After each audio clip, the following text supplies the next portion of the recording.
هل أنتم مسلمون؟ حاضرین نماز مغرب، جیسا کہ آپ جانتے ہیں کئی ہفتوں سے سیرت النبی صلی اللہ علیہ وسلم پر سیریز منعقد کی جا رہی ہے بروز ہفتہ بعد نماز مغرب۔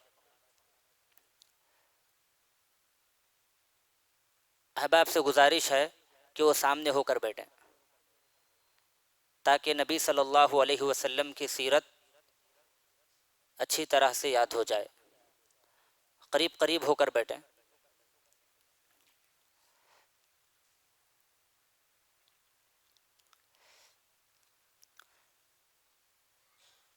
محترم حضرات، پچھلی مرتبہ وحی کی بندش تک آپ کے سامنے ذکر کیا گیا تھا۔ جب پہلی وحی نازل ہوئی اس کے بعد وحی کا سلسلہ رک گیا۔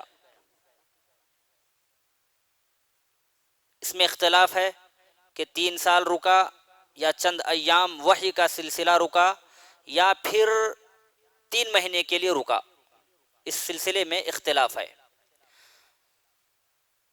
ابن حجر عسقلانی رحمۃ اللہ علیہ فرماتے ہیں وحی کے رکنے میں ایک حکمت یہ تھی جناب محمد الرسول اللہ صلی اللہ علیہ وسلم کو شوق پیدا ہو جائے، وحی کا آپ صلی اللہ علیہ وسلم انتظار کرنے لگیں، یہ حکمت تھی۔ اور یقینی طور پر جب وحی بند ہو گئی، رک گئی، تو جناب محمد الرسول اللہ صلی اللہ علیہ وسلم وحی کا انتظار کرنے لگے، وحی کے شوق میں بیٹھنے لگے کہ اب پھر دوبارہ وہ فرشتہ جو غار ہرا میں آیا تھا میرے پاس کب آئے گا۔ آپ صلی اللہ علیہ وسلم خود فرماتے ہیں بین انا امشی اذ سمعت صوتا من السماء فرفعت بصری، میں ایک مرتبہ جا رہا تھا، چل رہا تھا، تو اچانک میں نے آسمان سے ایک آواز سنی، میں نے میری نگاہ کو اٹھا کر دیکھا تو وہی فرشتہ زمین و آسمان کے درمیان ایک کرسی پر بیٹھا ہوا ہے جو اس سے پہلے غار ہرا میں میرے پاس آیا تھا۔ میں ڈر گیا، خوف کھایا، اور فوراً حضرت خدیجہ رضی اللہ تعالی عنہا کے پاس آیا اور آ کر کہنے لگا زملونی زملونی، اے خدیجہ مجھ پر چادر اڑاؤ، مجھ پر چادر اڑاؤ۔ یہ خوف تھا، یہ دہشت تھی، یہ ڈر تھا، یہ خوف تھا۔ آپ صلی اللہ علیہ وسلم نے ڈر کے کہا کہ مجھ پر چادر اڑاؤ، چادر اڑائی گئی۔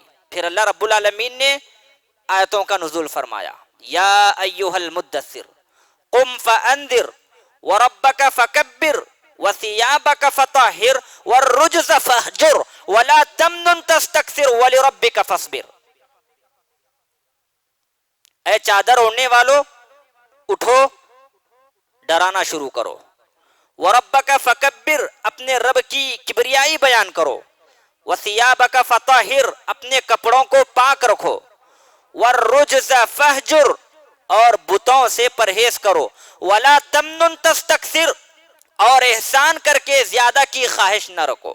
وَلِرَبِّكَ فَاصْبِرْ، اور اپنے رب کے لیے صبر کرو۔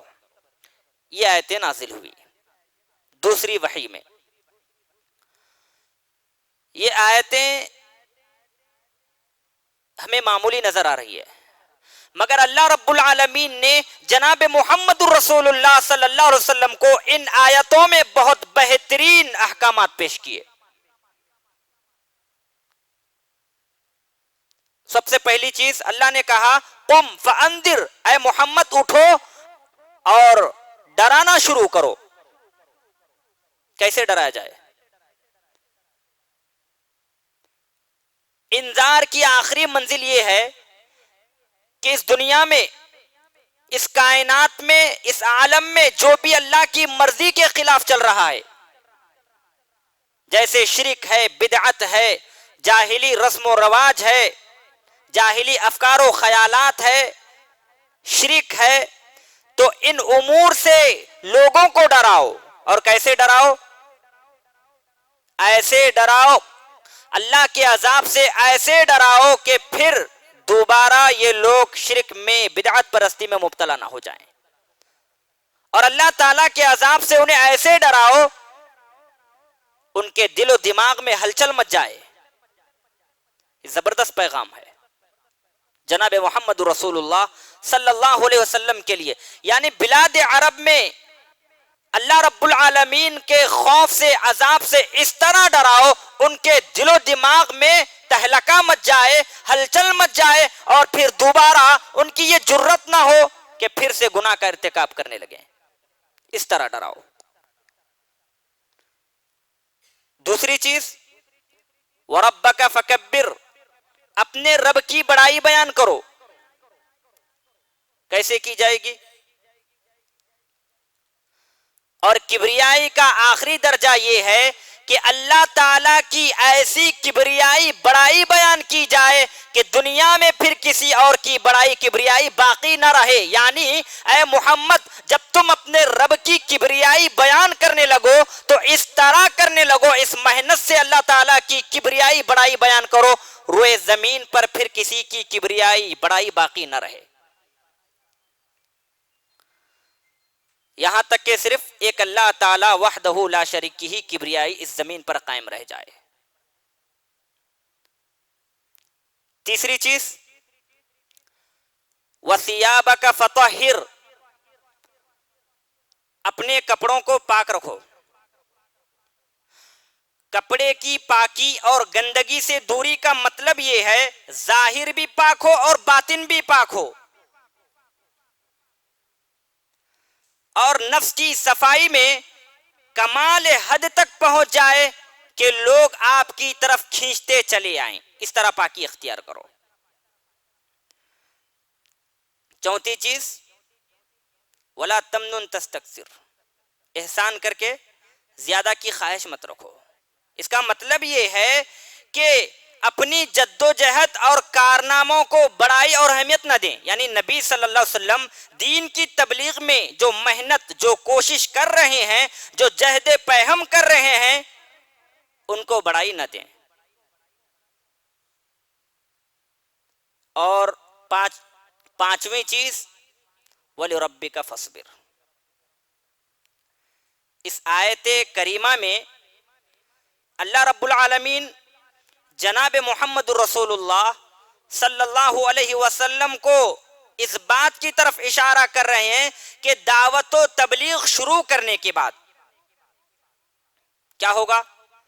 دشمنان اسلام کی جانب سے مخالفت ہوگی، استہزاء ہوگا، ہنسی اور مذاق کی شکلوں میں ایذا رسانی ہوگی، آپ کے ساتھیوں کو قتل کیا جائے گا، آپ کے راستے میں کانٹے بچھائے جائیں گے، آپ کو بھی طرح طرح سے ستایا جائے گا، اور آپ کو اداؤں کے ذریعے، اشاروں کے ذریعے، کنایات کے ذریعے ستایا جائے گا. ایسی صورت میں تمہیں صبر کرنا ہوگا. اللہ اکبر.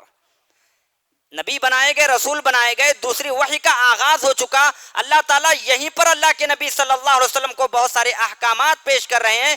جب تم دین کی تبلیغ کرنے جاؤ گے، اللہ رب العالمین کی توحید کو بیان کرنا شروع کرو گے، مخالفت ہوگی، ستایا جائے گا، آپ کے صحابہ کو قتل کیا جائے گا اور آپ کو بھی ستایا جائے گا. ایسی صورت میں آپ پر لازم ہے وَلِرَبِّكَ فَاصْبِرْ، اپنے رب کے لیے صبر کریں. اللہ اکبر. یہ احکامات ظاہری طور پر مختصر اور سادہ نظر آ رہے ہیں، مگر عمل کے اعتبار سے یہ احکامات بڑے بھاری بھرکم، عظمت والے، تقدس والے اور بڑے ہی معیاری ہیں. اور یہ احکامات آپ صلی اللہ علیہ وسلم اور صحابہ کرام پر جو گزری ہے انہیں ہی معلوم کہ کتنے عمل میں بھاری ہیں، کتنے باعظمت ہیں. اسی لیے کہا جا رہا ہے یا ایھا المدثر، اے چادر پوش، چادر اوڑھنے والے، اٹھو، اللہ رب العالمین سے ڈراؤ. جسے اپنے لیے جینا ہو اس کی زندگی کا کیا کہنا ہے؟ وہ تو آرام سے زندگی گزارے گا، عیش و عشرت والی زندگی گزارے گا، مگر آپ پر یہ بار گراں ڈالا گیا ہے، آپ پر یہ بوجھ ڈالا گیا ہے، اور جس پر یہ بوجھ ڈالا گیا ہے تو آپ کو نیند سے کیا تعلق، آپ کو عیش و عشرت والی زندگی سے کیا واسطہ، راحت بخش ساز و سامان سے آپ کو کیا واسطہ؟ اسی لیے اٹھیں اور اللہ رب العالمین کی تبلیغ کرتے رہیں، اللہ رب العالمین کی طرف لوگوں کو بلاتے رہیں۔ ان آیت کریمہ میں اللہ تعالیٰ نے جناب محمد رسول اللہ صلی اللہ علیہ وسلم کو یہ حکم دیا، تب اللہ کے نبی صلی اللہ علیہ وسلم اٹھ کھڑے ہوئے اور 23 سال تک کھڑے رہے، اللہ رب العالمین کی دعوت و تبلیغ پیش کرتے رہے، لوگوں کو اسلام کی طرف بلاتے رہے، اور دین کی راستے میں جو مصائب، پریشانیاں، غمگینیاں اللہ کے نبی صلی اللہ علیہ وسلم کو آتی تو اللہ کے نبی صلی اللہ علیہ وسلم ان تکلیفوں پر صبر کرتے، ان مشقتوں پر صبر کیا کرتے تھے، کیونکہ اللہ تعالیٰ نے فرمایا وَلِرَبِّكَ فَاصْبِرْ، دین کے راستے میں آنے والے مصائب پر تم اللہ رب العالمین کے لیے صبر کرو۔ تو بہرحال جب جناب محمد رسول اللہ صلی اللہ علیہ وسلم کو حکم ملا کہ آپ اللہ رب العالمین کی تبلیغ پیش کریں، دین کی تبلیغ پیش کریں، تو آپ صلی اللہ علیہ وسلم ابتدا میں 3 سال خفیہ دعوت و تبلیغ کرتے رہے۔ کیوں؟ کیونکہ مکہ یہ عرب کے دین کا مرکز تھا، یہاں پر کعبے کے پاسبان بھی تھے اور بتوں کے نگہبان بھی تھے، اور حکمت کا تقاضا بھی یہ تھا کہ دعوت و تبلیغ سری طور پر ہو، خفیہ طور پر ہو۔ اگر علانیہ طور پر جناب محمد رسول اللہ صلی اللہ علیہ وسلم ابتدا میں دعوت و تبلیغ کا کام کرتے تو دعوتی کاز لے کر جو جناب محمد رسول اللہ صلی اللہ علیہ وسلم اٹھ کھڑے ہوئے تھے، اس کے لیے مشرکین مکہ کی جانب سے خلل پیدا شروع ہوتا۔ تو بہرحال اللہ کے نبی جناب محمد رسول اللہ صلی اللہ علیہ وسلم دعوت و تبلیغ پیش کرتے رہے، اور سب سے پہلے ان لوگوں کو دعوت پیش کی جن کے ساتھ آپ کا تعلق بڑا گہرا تھا، آپ کا ربط بڑا مضبوط تھا، اور پھر اس کے بعد ان لوگوں کو اللہ کے نبی نے دعوت دی جو خیر کے متلاشی تھے، حق پسند تھے، خیر پسند تھے۔ تو لہذا سب سے پہلے اسلام لانے والوں میں حضرت خدیجہ رضی اللہ تعالیٰ عنہ، پھر اس کے بعد آپ کے آزاد کردہ غلام زید بن حارثہ۔ زید بن حارثہ کون تھے؟ یہ جنگ میں یہ قیدی بنا کر لائے گئے، قیدی بنا کر لائے گئے، غلام بنا کر لائے گئے، حضرت خدیجہ رضی اللہ تعالی عنہا کے ملکیت میں چلے گئے، اور بعد میں حضرت خدیجہ رضی اللہ تعالی عنہا نے زید بن حارثہ کو جناب محمد رسول اللہ صلی اللہ علیہ وسلم کے لیے ہبا کر دیا، اور آپ صلی اللہ علیہ وسلم نے زید بن حارثہ کو اپنا منہ بولا بیٹا بنا لیا، متبنہ کہا جاتا ہے۔ بعد میں اسلام نے آ کر اس کا خاتمہ کر دیا۔ زید بن حارثہ جب جناب محمد رسول اللہ صلی اللہ علیہ وسلم کے پاس تھے تو ان کے والد زید بن حارثہ کے والد اور ان کے چچا آپ صلی اللہ علیہ وسلم کی خدمت میں حاضر ہوئے۔ جب انہیں پتا چلا کہ ہمارا بیٹا، ہمارا بھتیجا غلامانہ زندگی گزار رہا ہے، تو یہ لوگ قیمت ادا کر کے زید بن حارثہ کو لے جانے کے لیے جناب محمد رسول اللہ صلی اللہ علیہ وسلم کی خدمت میں آئے، اور آ کر آپ کو آزاد کرنا چاہا تو زید بن حارثہ نے کہا نہیں، میں جناب محمد رسول اللہ صلی اللہ علیہ وسلم کے ساتھ رہنا پسند کرتا ہوں۔ اس بات پر ان کے والد اور چچا نے کہا تجھ پر افسوس ہے، ہم تجھے آزاد کر کے، غلام کی زندگی سے آزاد کر کے گھر لے جانے کے لیے آ رہے ہیں، اور تو ہم پر جناب محمد رسول اللہ صلی اللہ علیہ وسلم کو فوقیت دے رہا ہے۔ تو اس وقت زید بن حارثہ نے کہا ہاں، میں نے جناب محمد رسول اللہ صلی اللہ علیہ وسلم میں ایسی خوبیاں اور ایسی صفات دیکھی ہے، میں آپ پر جناب محمد رسول اللہ صلی اللہ علیہ وسلم کو فوقیت دوں گا۔ پھر اس کے بعد حضرت علی ایمان لائے، ابو بکر صدیق رضی اللہ تعالی عنہ ایمان لائے. یہ سب کے سب پہلے دن ہی مسلمان ہوئے تھے. اس کے بعد ابو بکر صدیق رضی اللہ تعالی عنہ بھی اسلام کی تبلیغ میں سرگرم ہو گئے, اور ان کی کوششوں کی وجہ سے عثمان رضی اللہ تعالیٰ عنہ, زبیر رضی اللہ تعالیٰ عنہ, عبد الرحمن بن عوف رضی اللہ تعالیٰ عنہ, سعد بن ابی وقاص رضی اللہ تعالیٰ عنہ, طلحہ بن عبید اللہ رضی اللہ تعالیٰ عنہ, یہ لوگ مسلمان ہوئے, اسلام لائے. ان کے علاوہ ایک اور بڑی لسٹ ہے سابقین اولین میں سے جو ہے, جو ابتداءً اسلام قبول کیے, ایک اور بڑی لسٹ ہے, وہ سب ایمان لائے. جب عبادت کا مسئلہ آتا, نبی صلی اللہ علیہ وسلم نے دعوت تو پیش کی, جب عبادت کا مسئلہ آتا, نماز پڑھنے کا مسئلہ آتا, تو جناب محمد الرسول اللہ صلی اللہ علیہ وسلم اور صحابہ کرام گھاٹیوں میں چلے جاتے اور نماز ادا کرتے. ابن حشام بیان کرتے ہیں کہ نبی صلی اللہ علیہ وسلم اور صحابہ کرام جب نماز کا وقت آتا تو گھاٹیوں میں چلے جاتے اور قوم سے چھپ کر نماز ادا کرنے لگتے. کیوں؟ اس لیے کہ قریش مکہ سے ڈر تھا, کفار مکہ سے ڈر تھا کہ کہیں یہ دعوتی کاس کو مٹا نہ دے, جناب محمد الرسول اللہ صلی اللہ علیہ وسلم کی دعوت کو روک نہ دیں. ایک مرتبہ آپ صلی اللہ علیہ وسلم اور حضرت علی رضی اللہ تعالیٰ نماز ادا کر رہے تھے.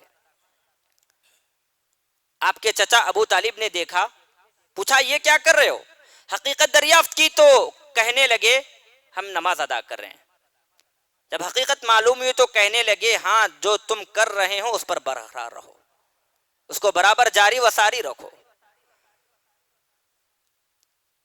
تبلیغ کا یہ کام اور عبادت کا یہ کام گرچہ کہ چھپ چھپ کر ہو رہا تھا, 3 سال تک کے لیے چھپ چھپ کر ہو رہا تھا, لیکن قریش کو اس کا علم ہو چکا تھا.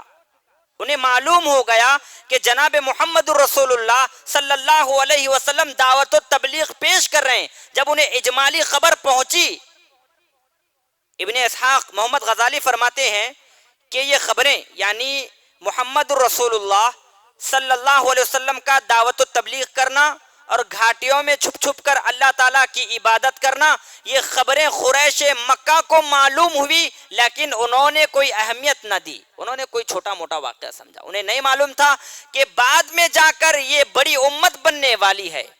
اگر معلوم ہوتا تو پہلے ہی روک لیتے. تو بہرحال جب دعوت کے 3 سال مکمل ہوئے, اب اللہ رب العالمین نے جناب محمد رسول اللہ صلی اللہ علیہ وسلم کو حکم دیا کہ اے محمد اب تم علانیہ دعوت پیش کرو. جیسا کہ اللہ تعالیٰ نے قرآن مجید میں ارشاد فرمایا وَأَنذِرْ عَشِيرَتَكَ الْأَقْرَبِينَ, اے جناب محمد الرسول اللہ صلی اللہ علیہ وسلم اب تک تم 3 سال دعوت کا کام خفیہ طور پر کرتے رہے, اب یہ وقت نہیں ہے, باہر نکلو اور علانیہ طور پر دعوت پیش کرو.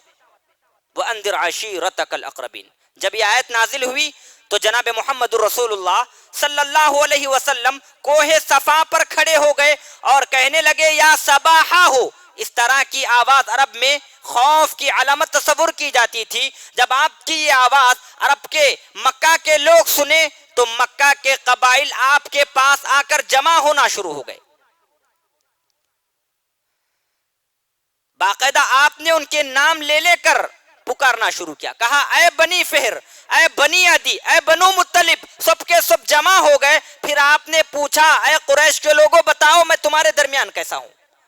لوگوں نے کہا آپ امین ہیں, صادق ہیں. دیکھیے اللہ نے جناب محمد رسول اللہ صلی اللہ علیہ وسلم کو دعوت و تبلیغ پیش کرنے کا حکم دیا علانیہ طور پر, تو آپ صلی اللہ علیہ وسلم قریش کے لوگوں کو جمع کر کے راست طور پر اللہ تعالیٰ کی تبلیغ پیش نہیں کی, بلکہ سب سے پہلے اپنا تزکیہ کیا کہ لوگوں بتاؤ میں تمہارے درمیان کیسا ہوں. لوگوں نے کیا کہا؟ آپ امین ہیں, آپ صادق ہیں, آپ سچ بولتے ہیں, آپ اعلیٰ اخلاق کے حامل ہیں, اوصاف حمیدہ سے متصف ہیں. اس کے بعد اللہ کے نبی نے کہا کہ اگر میں یہ کہوں کہ پیچھے سے ایک جماعت اسلحہ سے لیس ہو کر جنگی سازو سامان لے کر تم پر حملہ کرنا چاہتی ہے، تم کو مٹانا چاہتی ہے، کیا تم میرے اس بات کی تصدیق کرو گے؟ انہوں نے کہا ہاں، ہم آپ کی بات کی تصدیق کریں گے۔ موقع پاتے ہی جناب محمد رسول اللہ صلی اللہ علیہ وسلم نے دعوت و تبلیغ پیش کی، کہنے لگے کہ دیکھو اللہ رب العالمین نے مجھے اس دنیا میں رسول بنا کر بھیجا ہے، اور جو تم اللہ کے علاوہ دوسرے معبودوں کی عبادت کر رہے ہو یہ درست نہیں ہے۔ ایک اللہ پر ایمان لاؤ، اسلام قبول کرو، میری رسالت کو تسلیم کرو، اسی میں تمہاری نجات ہے، کامیابی ہے۔ حاضرین میں سب سے پہلے ابو لہب بھڑک اٹھا، کہنے لگا اے محمد تو ہلاک ہو، کیا تو نے ہمیں اسی لیے جمع کیا؟ نتیجے کے طور پر اللہ رب العالمین نے سورۃ مسد، سورۃ اللہب، تبت یدا ابی لہب وتب ما اغنى عنہ مالہ وما کسب سیصلی نارا ذات لہب وامرأته حمالۃ الحطب فی جیدها حبل من مسد، یہ سورت نازل کی اور اس میں ابو لہب کے لیے مذمت بیان کی۔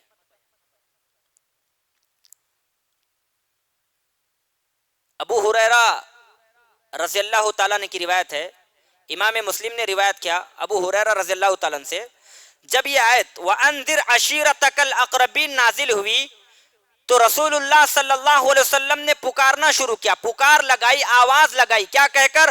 اے قریش کی جماعت اپنے آپ کو جہنم سے بچاؤ، اے بنی کعب تم بھی اپنے آپ کو جہنم سے بچاؤ، اور اے محمد کی بیٹی فاطمہ تم بھی اپنے آپ کو جہنم سے بچاؤ، کیونکہ دنیا میں تمہیں بچا سکتا ہوں، کچھ لین دین کر سکتا ہوں، کچھ دے سکتا ہوں، کچھ مجھے اختیار ہے، مگر کل قیامت کے دن میرے پاس کچھ بھی اختیار نہیں ہے، اور میں تمہیں اللہ تعالیٰ کی گرفت سے کل قیامت کے دن نہیں بچا سکتا، اسی لیے آج موقع ہے تم اپنے آپ کو جہنم سے بچا لو۔ بہرحال جب اللہ تعالیٰ نے جناب محمد رسول اللہ صلی اللہ علیہ وسلم کو علانیہ دعوت کا حکم دیا، جیسا کہ اللہ تعالیٰ کا فرمان ہے فَاصْدَعْ بِمَا تُؤْمَرُ وَأَعْرِضْ عَنِ الْمُشْرِكِينَ، اے جناب محمد رسول اللہ صلی اللہ علیہ وسلم جو تمہیں کہا گیا ہے کھول کھول کر بیان کرو، وَأَعْرِضْ عَنِ الْمُشْرِكِينَ اور مشرکوں سے رخ پھیر لیجئے۔ یہ حکم جب آپ صلی اللہ علیہ وسلم کو ملا تو آپ صلی اللہ علیہ وسلم شرک کا، بتوں کا پردہ چاک کرنا شروع کیا، ان کی حقیقت کو کھول کھول کر بیان کرنا شروع کیا۔ ایسی بات کفار مکہ کو ہضم نہیں تھی، کفار مکہ پریشان ہو گئے اور پریشانی کے عالم میں اٹھ کھڑے ہو گئے، وہ سمجھ چکے تھے کہ بتوں سے بچنا، رسالت و آخرت پر ایمان لانے کا مطلب یہ ہے کہ اب ہمیں جناب محمد رسول اللہ صلی اللہ علیہ وسلم کی رسالت کے حوالے کیا جا رہا ہے، جاہلی امور کو ترک کرنا ہے، اور برسوں سے جو ظلم و جبر تشدد ہوا کرتا تھا اب اس سے چھٹکارا پانا ہے۔ اسی لیے وہ جناب محمد رسول اللہ صلی اللہ علیہ وسلم کی بات کو آسانی سے قبول کرنے والے بھی نہیں تھے، ان کی سمجھ میں آ گیا تھا، وہ روکنا چاہتے تھے۔ دیکھیے وہ آپ صلی اللہ علیہ وسلم کو اچانک بھی نہیں روک سکتے تھے اور نہ اچانک ان کو مار سکتے تھے، ظلم و تشدد بھی نہیں کر سکتے تھے، اس لیے ان لوگوں نے راستے ڈھونڈے سب سے پہلے کہ نبی کو اسلام کی تبلیغ سے کیسے روکا جائے۔ پریشان تھے، کیوں؟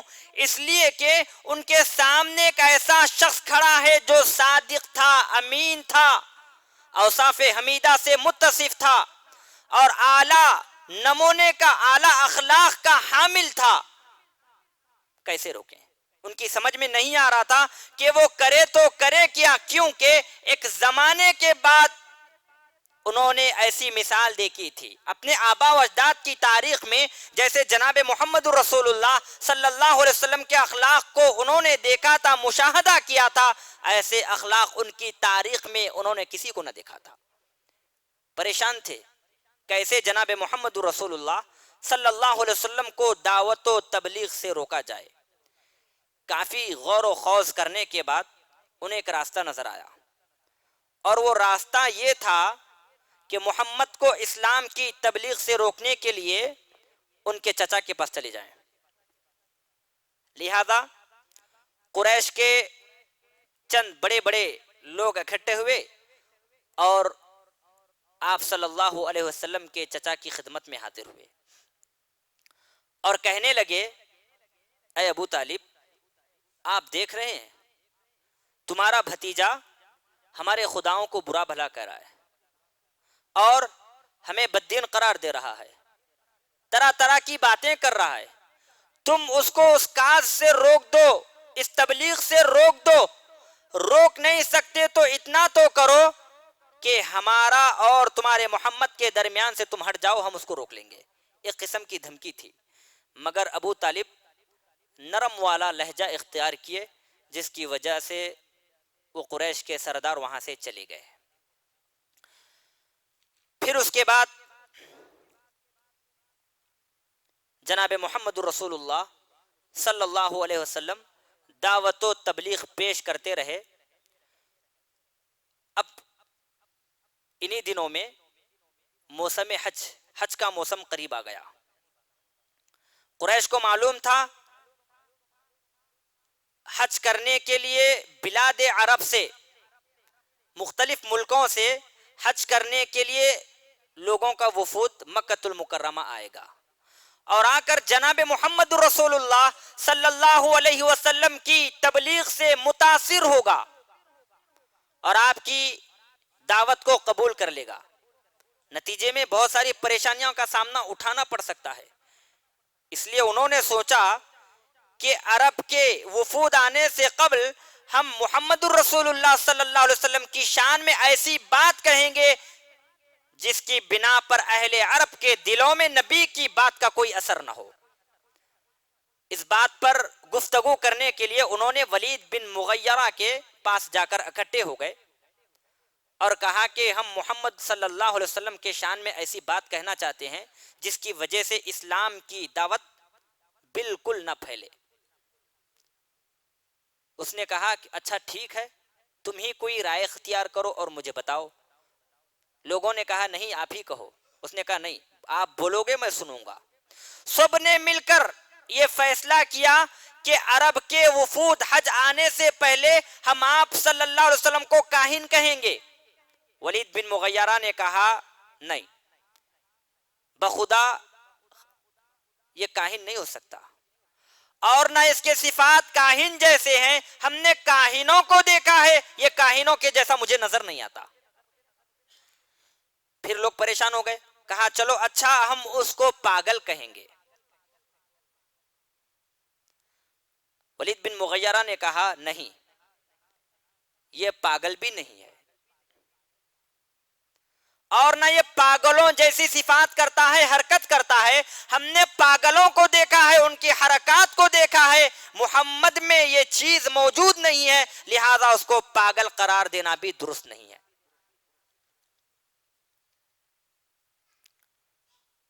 پھر اس کے بعد لوگوں نے کہا کہ اچھا چلو ہم محمد کو جادوگر کہیں گے. ولید بن مغیرہ نے کہا نہیں، یہ جادوگر بھی نہیں ہے. ہم نے جادوگروں کو دیکھا ہے جادو کرتے ہوئے، جبکہ محمد میں یہ صفات بھی موجود نہیں ہے، ہم اس کو جادوگر بھی نہیں کہہ سکتے. اور کہنے لگا دیکھو محمد بڑے خوش اخلاق ہیں، شیریں گفتگو ہیں، اعلیٰ اخلاق کے حامل ہیں. آپ محمد کے تعلق سے جو بات بھی کہیں گے عرب کے لوگ اس کو تسلیم نہیں کریں گے، اس کو باطل قرار دیں گے. اور آخر میں اس نے کہا جہاں تک میں سمجھتا ہوں، جو مجھے رائے مناسب معلوم ہوتی ہے وہ جادوگر کی. آپ کہو کہ وہ جادوگر تھا. کیوں؟ اس لیے کہ محمد کے آنے کے بعد محمد کی کلام کے وجہ سے لوگوں کے درمیان نا اتفاقی پیدا ہو رہی ہے. باپ اسلام قبول کر رہا ہے، بیٹا اسلام قبول نہیں کر رہا ہے، ماں اسلام قبول کر رہی ہے، بیٹی اسلام قبول نہیں کر رہی ہے. اس بنا پر ان کے درمیان نا اتفاقی پیدا ہو رہی ہے. یہ کہہ سکتے ہیں کہ محمد کا کلام جادوگر ہے. محمد جادوگر ہے اس لیے کہ اس کے کلام سے لوگوں کے درمیان نا اتفاقی پیدا ہو رہی ہے. لہذا وہ اس بات پر متفق ہو گئے اور عازمین حج کے راستوں پر بیٹھ گئے. جب بھی کوئی حاجی حج کرنے کے لیے آتا یا پھر وہاں سے چلا جاتا، یہ لوگ جناب محمد رسول اللہ صلی اللہ علیہ وسلم کو بدنام کرتے، کہتے یہ جادوگر ہے، اس کے بات میں نہ آنا، یہ اسلام کی تبلیغ پیش کر رہا ہے، اس کی بات کو قبول نہ کرنا. اور اس بات میں سب سے پیش ابو لہب ہوا کرتا تھا. یہ باقاعدہ عرب کے ڈیروں میں جاتا اور آپ صلی اللہ علیہ وسلم کے خلاف لوگوں کو اکساتا. اور عرب کے جو بڑے بڑے بازار ہیں، عکاظ، مجنہ یا مجنہ، تینوں طرح سے استعمال کیا گیا ہے. اور ظلم مجاز، یہ بڑے بڑے عرب کے بازار ہیں. لوگوں کی آمد و رفت یہاں پر زیادہ ہوا کرتی تھی. تجارتی اغراض و مقاصد کے لحاظ سے لوگ ان بازاروں کا قصد کیا کرتے تھے اور آپ صلی اللہ علیہ وسلم بھی ان بازاروں میں اسلام کی تبلیغ پیش کیا کرتے تھے. مگر ابو لہب جناب محمد الرسول اللہ صلی اللہ علیہ وسلم کے پیچھے پیچھے لگا ہوتا اور لوگوں سے کہتا یہ بددین ہے، یہ جادوگر ہے، اس کی بات میں نہ آنا. اس نے اپنے کلام سے عرب کے لوگوں میں نا اتفاقی پیدا کی ہے، اس کی اسلام کی دعوت کو قبول نہ کرنا.